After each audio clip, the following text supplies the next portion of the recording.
Goldman, Brian Wilson, Mary Catherine Ham, today's newsmakers, and you, the Morning Majority. 105.9 FM, AM 630.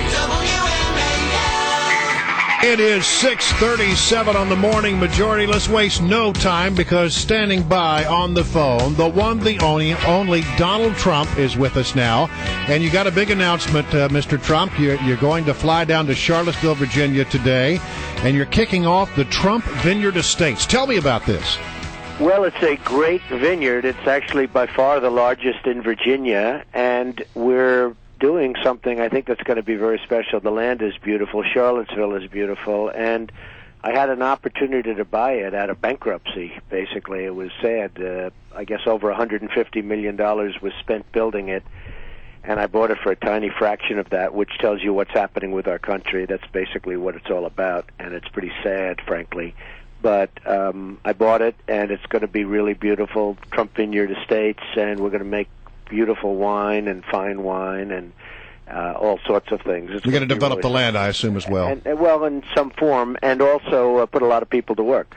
Okay, good. Now, I want to talk to you about something that we've noticed here on the Morning Majority, a trend that has been developing, and is that everybody who wants to be Republican president nominee, or wants to be the president of the United States on the Republican side, it seems that they make a stop by to see Donald Trump. Yesterday, it was Herman Cain. And I understand you sort of got along quite well with him yesterday. But why do so many people feel like it's necessary to come talk to you? And how do those conversations go? Well, Brian, I've noticed that trend also, actually. It's very interesting. But, it's when I was thinking about doing this myself, what everyone's doing, I was leading in the polls. And one of the reasons I was leading in the polls very substantially was the fact that I have a very strong opinion as to what the economy needs. And I know what's going on with China. I deal with China. I've made a lot of money going against, and I literally say going against China, because that's what you have to do if you're going to beat these guys.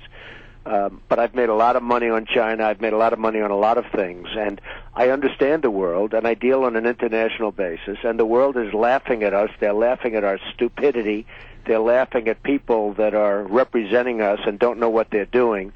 And they're sucking the lifeblood out of our country. They're sucking our jobs away. They're taking our manufacturing. They're manipulating their currency brilliantly, by the way. I mean, I'm not objecting to them if they can get away with it, if they're smarter than our people, but that's what they are, pure and simple. They're smarter than our people. We use diplomats and untrained people to negotiate against total killers, and they're just ripping us like nobody. They're abusing our country, many countries, not just China, and they're abusers. OPEC is the number one abuser. China would be number two. China this year will make $350 billion, take our jobs, make our products, manipulate their currency, and we do nothing about it. And then we hold state dinners at the White House for the president of China like he's our friend. What are the candidates asking you? Are they looking for advice from you? Are they looking for ways to raise money? I think they're probably looking. They're not looking for money. It's sort of interesting. I think they want an endorsement because I really represent millions of people that continuously want me to run. My websites are loaded with people, and it's sort of an amazing thing, but to me it's very simple. I mean, I really do understand what's going on, and when I watch even the debates, and I'm a Republican, but I watch the debates, and they're talking about, well, we have to educate our people better, and we have to do all of these things, and that's wonderful. I think that I'm a big believer in education. I love education, but that's not what's causing the problem. What's causing the problem more than any other thing is the stupidity of the trade pacts we've made, the stupidity of allowing other countries to take advantage of us. Even if you look at the country of Colombia in South America, last year they made $4 billion on us. It's a small trade pact. They walked away with $4. So it's like, Brian, do we make money with anybody?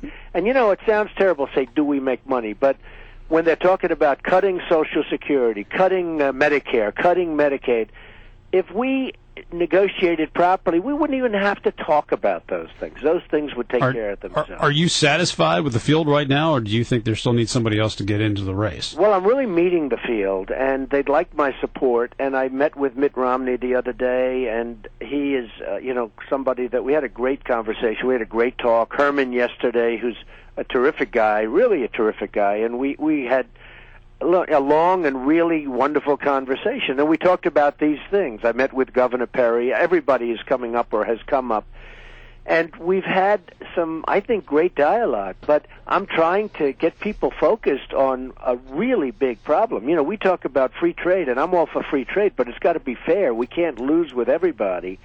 And then on top of that, we have two wars where we're spending trillions of dollars, and we have potholes in the middle of every street in this country. So, you know, it's pretty sad. I mean, Afghanistan, we build a road, we build a school, they blow up the school, they blow up the road, we rebuild it again and again and again, and yet if you need a school in Alabama, we don't have any money. So, you know, what we're doing is terrible. And, you know, one of the things I say, just in terms of, as an example, Iraq, we spend all this money, the people don't love us, the leaders are laughing at us, and as soon as we leave, Iran is going to take over Iraq, and they're going to take over the oil fields. And what have we gotten? And as you know, during my thought process, I said very strongly, listen, we've spent $1 trillion plus in Iraq. We should be entitled to that money. You know, Iraq is very wealthy. They have the second largest oil reserves in the world. We should be able to take that and get our money back and reimburse this country. Who are we to spend $1.4 trillion on Iraq, on trying to nation build, when as soon as we leave, I mean, we're nation building for Iran because Iran's going to take over Iraq. As sure as you're sitting there, they're going to take over Iraq, and primarily because they want the oil. The oil is unbelievable. It's the second largest after Saudi Arabia, and a lot of people don't even know that. So we're so far off, and people see that, and they know I have millions of people that agree with me. Millions. I mean, I get thousands of letters a week and a day in many cases, and people see what's going on, and they really want me to do things. And I love what I'm doing. I really enjoy what I'm doing, whether it's the vineyard or building buildings or building great clubs. I have a fantastic club in Virginia, as you know, Trump National Golf Club in the Potomac. And it's a great success, and I love doing this stuff. But, you know, more importantly, I want to see this country survive. So, Mr. Trump, I want to ask you a little bit about, we've been discussing, Obama has said a couple of odd things recently, saying his family's okay with him being a one-term president. Sometimes he thinks that would be okay. Then he said he's the underdog. And what was the other quote from this morning? Where Americans are not better off than they were 4 years ago. Right. He just straight up said Americans are not better off than they were 4 years ago. What's this? In the Trump mind, what is the psychology of this? We wondered, is he in it not to win it here? Is he sort of trudging along, saying things that can be used against him? What's the deal? Well, it's strange. The last statement would indicate maybe he's not very smart, frankly, because to make that statement is almost like a death wish. Yeah. The last statement I hadn't heard. I had heard yesterday. They asked me about. He stated that he's an underdog, and I don't think he is an underdog because he's got a big, strong group of people that are going to be voting for him no matter what. So I don't think he really is an underdog. I think if the Republicans get their act together, they can win this election. And I think it's a vital election. You know, I've said on numerous occasions, this is one of the most important elections this country has ever had because Obama's been a terrible president, and it's just an absolutely vital election if you look at what's going on. I got to get one more question in. Yes. We understand that you had some role in helping Amanda Knox. Can you fill us in on that? Well, I felt for a long time, I've been watching the scenario in Italy, and I watched this prosecutor who's a total whack job, in my opinion. I don't know if you know much about it, but if you look at his background, and he's got all sorts of investigations of himself, and it's like a crazy thing. And I felt for a long time she was totally innocent, and I've been helping the family financially and otherwise, trying to get her out.